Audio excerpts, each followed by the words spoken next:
This comes from Kimberly. Let's go, Kimberly. Hi, Anjelah.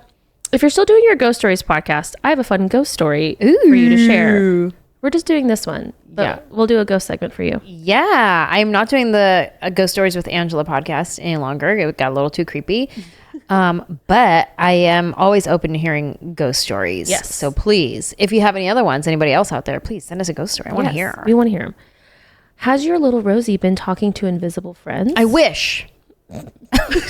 I want her to see like my Tia Mary or my grandma and like have like a fun friend. That's so funny to me because I feel like most people are creeped out and you're like, I wish my daughter would be creepy and talk to invisible friends. Okay, she goes on. When my daughter Alexandra was born in 1992, she had a visible aura around her little body. Oh. And I was like, ooh, what does that mean?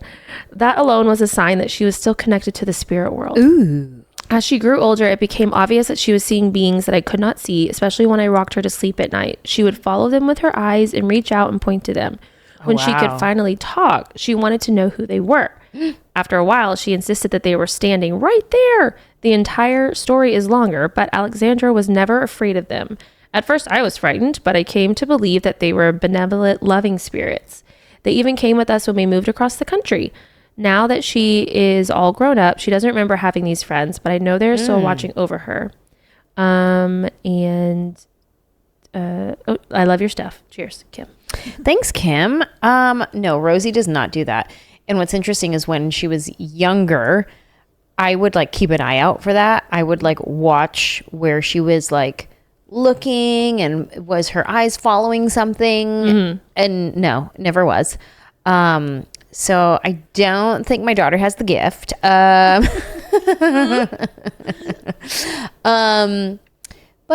who knows? I mean, they say it's when kids are younger, especially kids that report a past life that they lived. Have you ever seen those kids? No.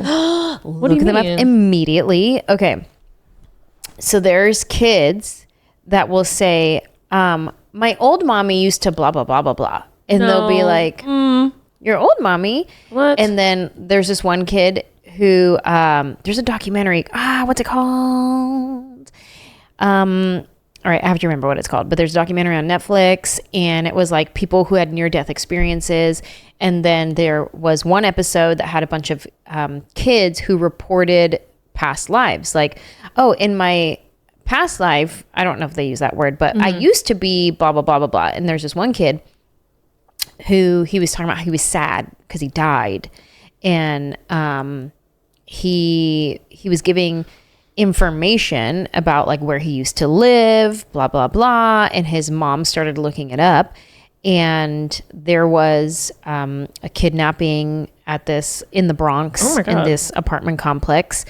And she did all this research, calls this university, maybe it was Harvard or somebody who has a department that is specifically for kids and people who feel like there was past life and they have like evidence of it. Anyway, so they come to this kid who's probably like under 5 years old. He doesn't know nothing from nothing. Yeah. And they show him pictures. And they show him a picture of this black lady. And he goes, yeah, that was my mom. And it's the mom of the little kid who was kidnapped and murdered. Oh. Isn't that wild? That's horrible and crazy all at the same time. So the point of it is these kids who have memories from a life that is not this life, but their memories are adding up to an actual life that was lived. So it's like, are these true? This 5-year-old doesn't know how to Google. He's not researching. He's not, doing all these things, but he keeps having these memories from someone else's life. It's crazy. Look it up. You can see it on YouTube. There's videos on YouTube, but there was a cool documentary. Interesting. Also makes me think of a Friends episode.